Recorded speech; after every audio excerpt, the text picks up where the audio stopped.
Parole du soir, merci de nous recevoir chez vous, que le Seigneur vous bénisse pour votre accueil. Ce soir, nous continuons avec notre thème, la prière de notre Père, la prière de notre Père. Alors, la prière de notre Père est une prière que nous retrouvons dans les évangiles, dans Matthieu chapitre 6 et dans Luc chapitre 11. Et comme je vous disais la fois passée, la prière de notre Père, nous avons deux versions de cette prière, chez Matthieu et chez Luc. Et je disais qu'il y a quelques variantes dans ces versions, il y a quelques différences, mais ces différences nous permettent en fait d'avoir une vision complète et un tableau complet de la prière de notre Père. Et ce soir, j'aimerais que nous puissions véritablement regarder la version de Matthieu. Pourquoi? Parce qu'en Matthieu, nous avons les 7 éléments qui constituent la prière de notre Père. La prière de notre Père est fondée sur 7 éléments et ce sont ces 7 éléments qui font que la prière soit efficace, que la prière soit exaucée. En tout cas, à mon humble avis, lorsque on prie selon les 7 éléments que le Seigneur nous donne dans la prière de notre Père, la prière sera efficace, la prière sera exaucée. Et vous savez, beaucoup de personnes aujourd'hui boudent les réunions des prières, beaucoup de personnes ne sont pas enthousiasmées à l'idée d'aller prier, tout simplement parce que leurs prières ne sont pas exaucées, leurs prières ne sont pas entendues. Et comme je dis souvent, à quoi servirait-il à un homme ou à une femme de prier si sa prière ne sera pas entendue, si sa prière ne sera pas exaucée? À rien. Voilà pourquoi, lorsqu'on prie, on doit prier pour que sa prière soit entendue, pour que sa prière soit exaucée. Or, pour que la prière soit entendue et exaucée, il faut que la prière soit faite ou soit dite de la bonne manière. Jacques dit, vous demandez, mais vous ne recevez pas parce que vous demandez mal. Beaucoup de prières ne sont pas exaucées, beaucoup de prières ne sont pas entendues parce que ces prières sont mal dites, ces prières ne respectent pas le modèle que Christ nous donne dans la prière de notre Père. Alors j'aimerais vous donner les 7 éléments constitutifs de la prière de notre Père. Il y a 7 éléments et ce sont ces 7 éléments que nous allons voir ensemble. Alors le premier élément, c'est le Père. Le deuxième élément, c'est la sanctification du nom. Le troisième élément, c'est le règne de Dieu. Le quatrième élément, c'est la volonté de Dieu. Le cinquième élément, c'est le pain quotidien. Le sixième élément, c'est le pardon. Et enfin, le septième élément, c'est la délivrance. Voilà les 7 éléments qui constituent la prière de notre Père. Et lorsque ces 7 éléments sont compris, lorsque ces 7 éléments sont appliqués, la prière ne pourrait être que exaucée, la prière ne pourrait être que efficace. Voilà pourquoi j'aimerais qu'ensemble nous puissions voir ces 7 éléments afin d'utiliser ces 7 éléments lorsque nous prierons. Alors le premier élément, c'est le Père. Alors lorsque Jésus introduit la prière de notre Père, Jésus commence à dire, lorsque vous priez, dites notre Père qui est aux cieux. Remarquez que Jésus, lorsqu'il enseigne la prière en disant aux disciples, en disant à la foule qui était là, que la prière doit s'adresser à Dieu. La prière ne s'adresse pas à Marie, la prière ne s'adresse pas aux saints, la prière ne s'adresse pas aux anges, la prière ne s'adresse pas aux ancêtres, et encore moins la prière ne s'adresse pas à Jésus-Christ. Je sais que lorsque je viens de dire Jésus-Christ, certaines personnes ont été secouées. Oui, la prière ne s'adresse pas à Jésus-Christ. Jésus-Christ n'a jamais demandé à ce qu'on puisse le prier. Donc, comprenez que lorsque Jésus introduit la prière de notre Père, il ne dit pas qu'il faut lui prier lui, ou encore il faut prier sa mère, ou encore il faut prier les anges, ou encore il faut prier les saints qui sont morts. Jésus dit, lorsque vous priez, dites notre Père qui est dans les cieux, ou notre Père qui est aux cieux. Donc la prière s'adresse à Dieu le Père. Comme je vous disais, Jésus n'a jamais demandé à ce qu'on puisse prier quelqu'un d'autre si ce n'est le Père. Et d'ailleurs, Jésus-Christ, lorsqu'il était sur terre, Jésus priait le Père. Jésus ne priait pas une autre personne que le Père, il ne priait que le Père. Alors, j'aimerais vous lire quelques versets pour vous prouver cela. Alors, je suis dans le livre de Jean chapitre 17, verset 1, la Bible dit « Après avoir ainsi prié, Jésus leva les yeux au ciel et dit « Père, l'heure est venue, glorifie ton Fils, afin que ton Fils te glorifie. » J'aimerais vous lire encore Jean chapitre 15, verset 16. « Ce n'est pas vous qui m'avez choisi, mais moi, je vous ai choisi et je vous ai établi afin que vous alliez et que vous portiez de fruits. Et que votre fruit demeure, afin que ce que vous demanderez au Père en mon nom, il vous le donne. » Ici, Jésus dit que les disciples ne doivent pas prier une autre personne si ce n'est la personne de Dieu le Père. Et dans Jean chapitre 17, ce que nous appelons la prière sacerdotale, Jésus prie le Père. Jésus prie le Père. Et d'ailleurs, lorsque vous lisez les différentes prières que Jésus fait dans les évangiles ou que Jésus dit dans les évangiles, en tout cas, toutes les prières que Jésus a dit, ces prières s'adressaient au Père. Lorsque Jésus va ressusciter Lazare, Jésus va s'adresser au Père. Il va dire, je sais que tu m'exauces toujours, mais si je parle comme ça, c'est à cause de la foule qui m'entoure. Jésus, il va prier le Père pour Pierre. Il va dire à Pierre, j'ai prié pour toi, pour que ta foi ne défaille point. Mais lorsque tu seras converti, affermis tes frères.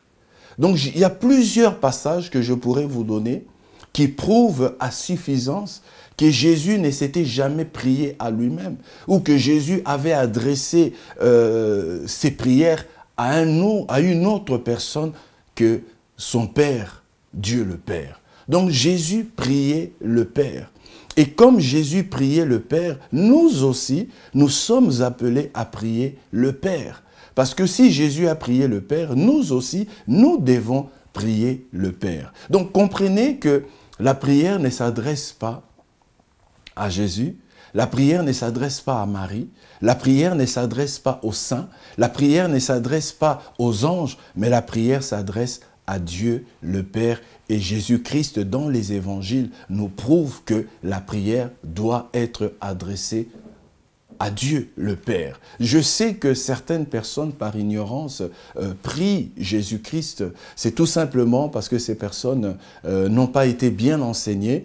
Et à cause de ce manque de connaissances, ces personnes, en fait, prient Jésus. Mais en réalité, selon la doctrine chrétienne, selon la théologie chrétienne, la prière s'adresse à Dieu le Père. Alors, toute personne qui prie une autre personne que Dieu, ces personnes-là commettent une abomination. Celui qui prie Marie commet une abomination. Celui qui prie les anges commet une abomination. Celui qui prie les saints qui sont morts commet une abomination. Celui qui prie les ancêtres commet une abomination. Pourquoi? Parce que la prière ne peut être adressée qu'à Dieu le Père. Et Jésus-Christ a prié le Père. Mais ici, j'aimerais vous dire, si on prie le Père au nom de Jésus-Christ. Voilà, on prie le Père au nom de Jésus-Christ. Jésus a dit, nul ne va au Père que par moi. C'est lui qui nous introduit chez le Père, c'est Jésus-Christ. C'est lui qui nous révèle le Père, c'est Jésus-Christ. Et voilà pourquoi la prière est dite au Père, mais au nom de Jésus-Christ. Et voilà pourquoi j'aimerais véritablement que vous compreniez que lorsque vous priez, vous devez prier le Père et vous devez prier le Père au nom de Jésus-Christ. La Bible nous dit encore dans le livre de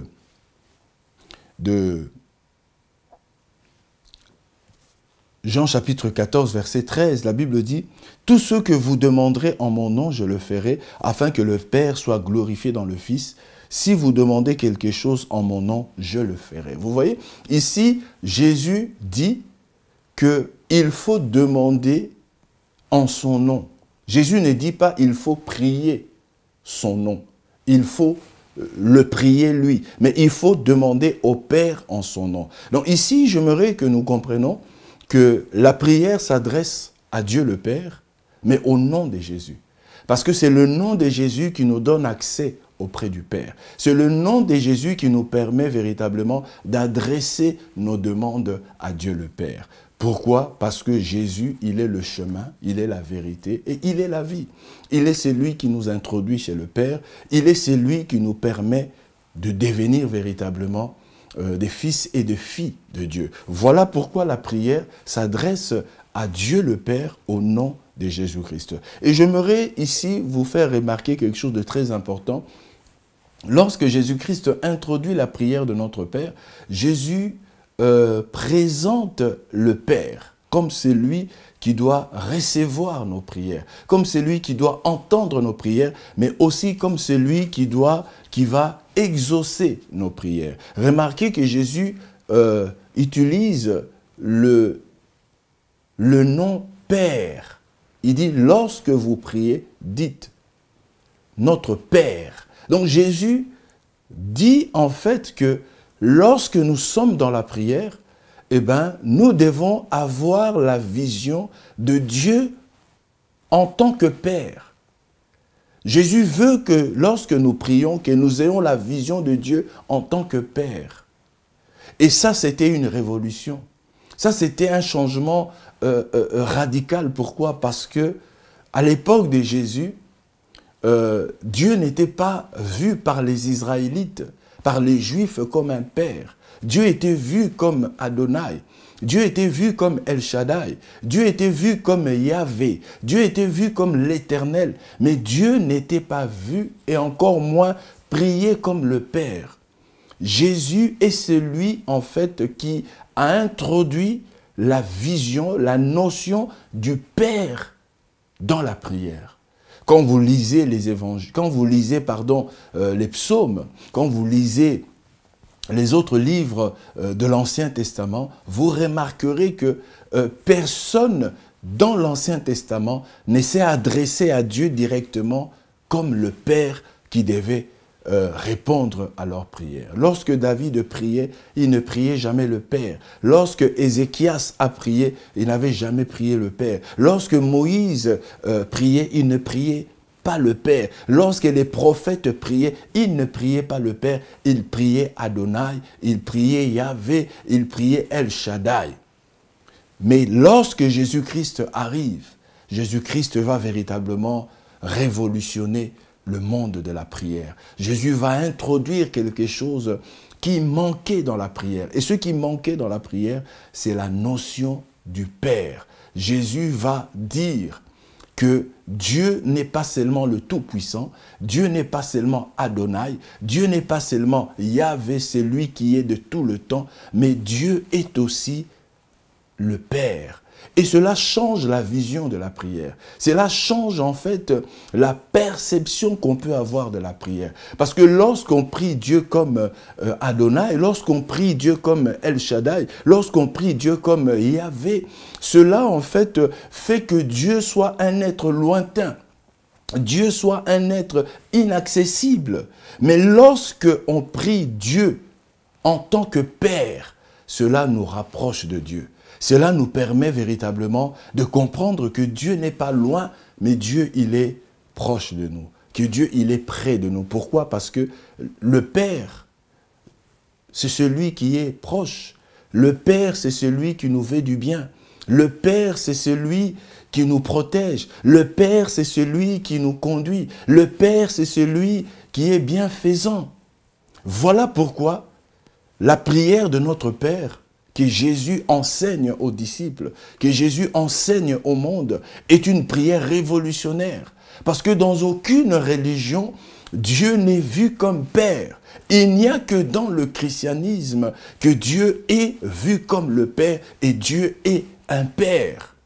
Donc ici, j'aimerais que vous compreniez que lorsque nous prions avec la vision de Dieu en tant que Père, cela change notre approche de la prière. Cela change même notre façon de nous approcher de Dieu, parce que nous nous approchons plus de Dieu comme d'un Dieu qui est inaccessible, comme d'un Dieu qui est lointain, comme d'un Dieu qui est colérique, mais nous nous approchons d'un Dieu qui est un Père.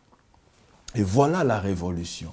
Donc la prière de notre Père nous enseigne que lorsque nous prions, eh bien nous prions le Père. Le mot Père en grec c'est pater et en hébreu c'est Abba ou en araméen c'est Abba. Abba signifie l'origine. Abba signifie aussi la source. Donc lorsque nous prions le Père, eh bien nous prions en fait, c'est lui qui est notre source. C'est lui qui peut véritablement combler nos besoins. C'est lui qui peut nous secourir. C'est lui qui peut nous venir en aide. C'est lui qui peut nous donner ce dont nous avons besoin. Lorsque nous prions le Père, eh bien nous prions celui de qui nous venons. En fait, nous retournons auprès de celui d'où nous avons été tirés, d'où nous sommes sortis. Et voilà pourquoi la vision du Père, la vision, de la prière au Père est une vision révolutionnaire, est une vision qui change véritablement la perspective de la prière. Ça change notre approche de la prière.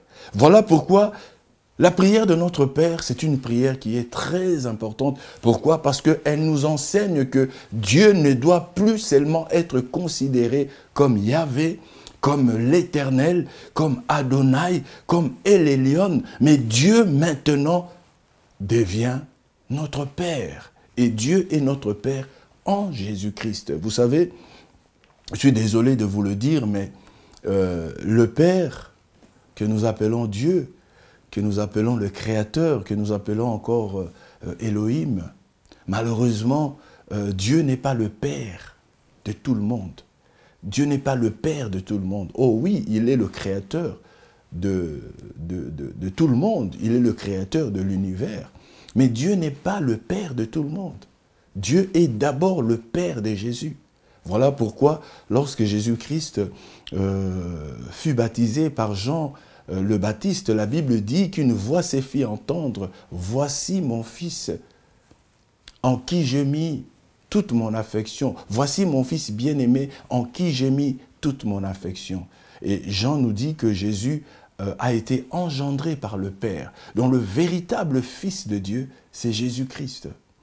Et les personnes qui acceptent Jésus comme Seigneur et Sauveur de leur vie, ces personnes-là deviennent aussi les fils de Dieu. Selon ce que Jean nous dit dans 1 Jean chapitre 10, dans 1 Jean chapitre 12, pardon, Jean nous dit: à tous ceux qui l'ont reçu, il les a donné le pouvoir de devenir enfants de Dieu, lesquels sont nés ni du sang, ni de la volonté de l'homme, mais de Dieu. Donc nous comprenons ici que Dieu n'est pas le Père de tous, mais Dieu est le Père des croyants. Dieu est le Père des chrétiens.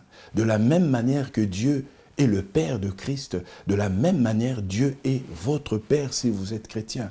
Dieu est votre Père si vous êtes chrétienne. Donc, vous aussi, comme Jésus, vous pouvez appeler Dieu non plus seulement Elohim, non plus seulement El Adonai, mais vous pouvez l'appeler aujourd'hui votre Père, parce qu'il est véritablement votre Père. Considérez Dieu comme votre Père. Ne considérez pas, ne voyez pas seulement Dieu comme Yahvé, comme l'Éternel, mais voyez-le aujourd'hui comme votre Père. Et lorsque vous le verrez comme votre Père, cela va véritablement changer la vision de la prière, votre vision de la prière. Cela va changer votre approche de la prière, parce que lorsque on prie Dieu en tant que Père, cela nous rassure. Cela nous donne du réconfort. Cela nous permet véritablement d'avoir cette assurance que lorsque nous allons dire notre prière, lorsque nous allons nous tourner vers notre Père, eh bien, il ne pourrait que nous entendre. Et s'il nous entend, eh bien, il ne pourrait que nous exaucer. Parce que vous savez, un Père, comme je disais, un Père, un véritable Père, pas ceux qui donnent naissance aux enfants et puis qui s'enfuient, mais un véritable Père. Et d'ailleurs, le véritable Père, c'est Dieu. Voilà pourquoi Jésus a dit un jour, n'appelez personne Père sur la terre, car vous n'avez qu'un seul Père, c'est le Père qui est dans le ciel. Jésus dit que le véritable Père, c'est Dieu. Dieu, il est le véritable Père. Voilà pourquoi lorsque nous prions, nous devons avoir la vision de Dieu en tant que Père. Nous devons nous approcher de Dieu en tant que Père. Et comme un Père est aimant, comme un Père est protecteur, comme un Père est bienfaisant, comme un Père ne cherche que le bonheur, ne cherche que la joie de ses fils et de ses filles, eh bien cela va véritablement changer notre perception, notre vision de la prière. Vous savez, il y a un texte que j'aimerais nous lire avant qu'on se sépare. C'est dans Matthieu chapitre 7, versets 9 à 11. Écoutez ce que la Bible dit. « Lequel de vous donnera une pierre à son fils s'il lui demande du pain? Ou s'il lui demande un poisson, lui donnera-t-il un serpent? Si donc méchant comme vous l'êtes, vous savez donner de bonnes choses à vos enfants, à combien plus fort raison votre Père qui est dans les cieux donnera-t-il de bonnes choses à ceux qui le lui demandent. » Waouh!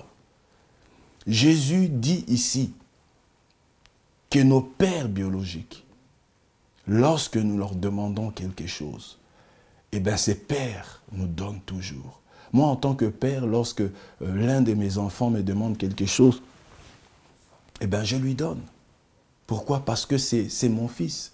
Et lorsque mon fils vient, lorsque ma fille vient me demander quelque chose, mon fils vient, ma fille vient, parce que il reconnaît, il sait que c'est mon père.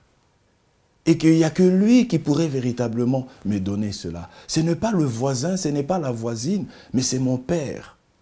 Et moi, en tant que père, eh ben, je donne la chose que mon fils m'a demandé. Je donne la chose que ma fille m'a demandé. Et lorsque mon fils, lorsque ma fille reçoit cela, eh ben, il y a une satisfaction, il y a une joie qui se manifeste en lui ou en elle. Et Jésus dit ici, à combien plus fort raison notre Père céleste ne donnera-t-il pas de bonnes choses à ceux qui lui demandent?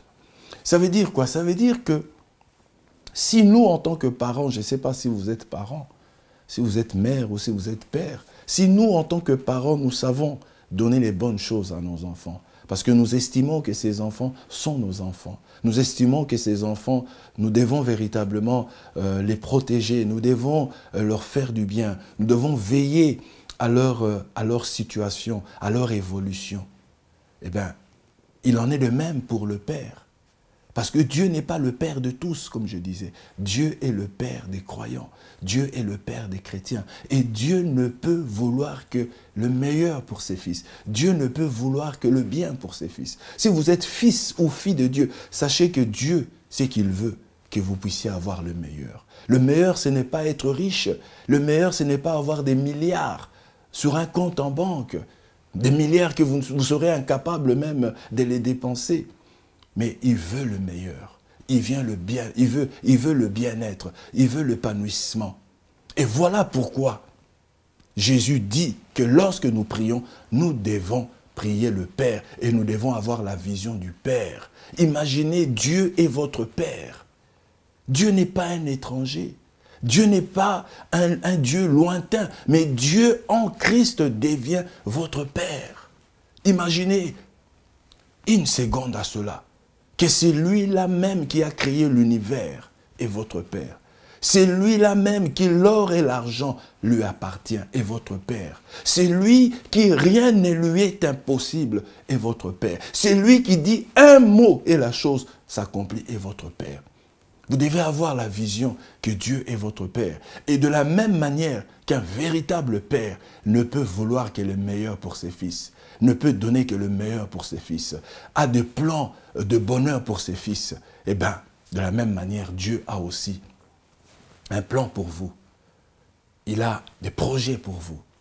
Voilà pourquoi, ce soir, je voulais nous dire que Dieu n'est plus seulement Elohim. Dieu n'est plus seulement El Shaddai. Dieu n'est plus seulement Yahvé. Dieu n'est plus seulement El Elyon. Mais Dieu, en Christ, est devenu notre Père. Nous pouvons l'appeler Abba. Nous pouvons l'appeler Père. Nous pouvons l'appeler Papa. Parce qu'il est véritablement notre Père. Donc voilà ce que la prière de notre Père nous révèle. La prière de notre Père nous dit que lorsque nous nous approchons de Dieu dans la prière, lorsque nous invoquons Dieu, eh bien nous devons l'invoquer comme notre Père. Nous devons avoir la vision que Dieu est notre Père. Et en tant que Père, il est protecteur. En tant que Père, il veut le bonheur. Il veut la joie. Il veut la paix pour ses fils et pour ses filles. Donc voilà ce que je voulais partager avec vous ce soir. Le premier élément qui est l'élément fondamental, l'élément de base pour une prière efficace, pour une prière exaucée, c'est le Père. Vous ne vous adressez pas à n'importe qui, mais vous vous adressez à votre Père. Et votre Père, il écoute la prière et il exauce la prière. J'aime ce que le psalmiste dit, « Ô toi qui écoutes les prières, tous les hommes viendront à toi. » Voilà, c'était Parole du soir. Que le Seigneur vous bénisse. À bientôt.